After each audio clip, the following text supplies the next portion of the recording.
जब तू रहबू अकेले बगिया में तो हमरा के बुला लिहा।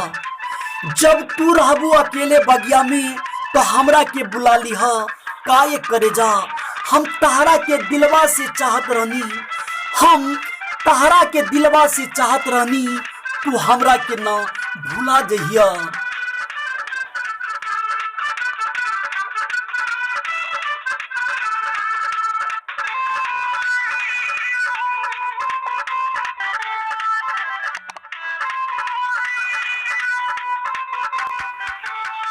दिलवा के घायल कैलू, हमरा के पागल कैलू।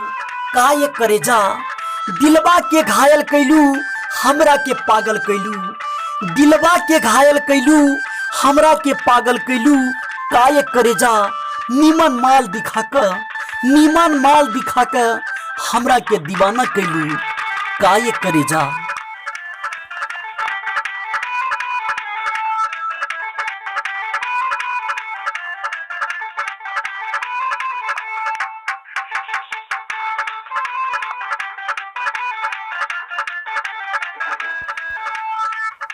तू जवन कपड़ा पहरलू कि तहर यौवना लोखता।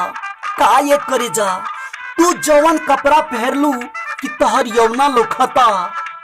आज हम तोहरा के साचे कहतानी कि तोहरा के सब केहू, कि तहरा के सब केहू अखिया फाड़ फाड़ के देखता, अखिया फाड़ फाड़ के देखता।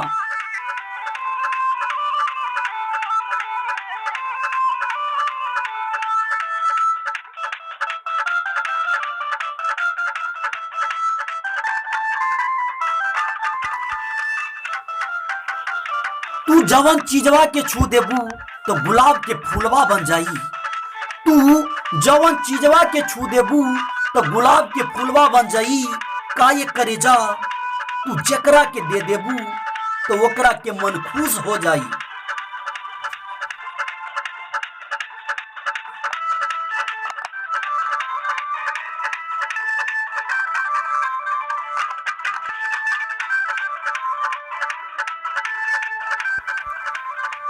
तहर हटवा के ललिया बड़ा नीमन लागता। तहर हटवा के ललिया बड़ा नीमन लागता।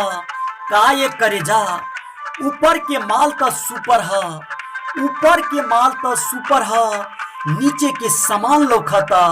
काये करे जा, काये करे जा, काये करे जा।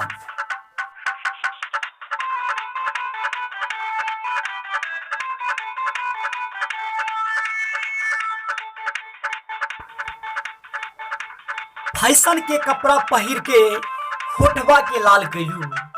फैशन के कपड़ा पहिर के होठवा के लाल कैलू। काये करे जा फैशन के कपड़ा पहिर के होठवा के लाल कैलू। नैना से बांध चला के बड़ी कमाल कैलू। काये करे जा, काये करे जा, काये करे जा।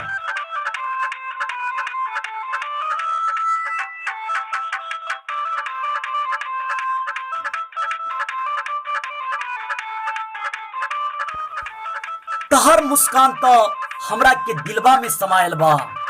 तहर मुस्कान तो हमरा के दिलवा में समायल बा। काये करे जा हम तहरा के याद में पूरे रतिया जागल बा। काये करे जा।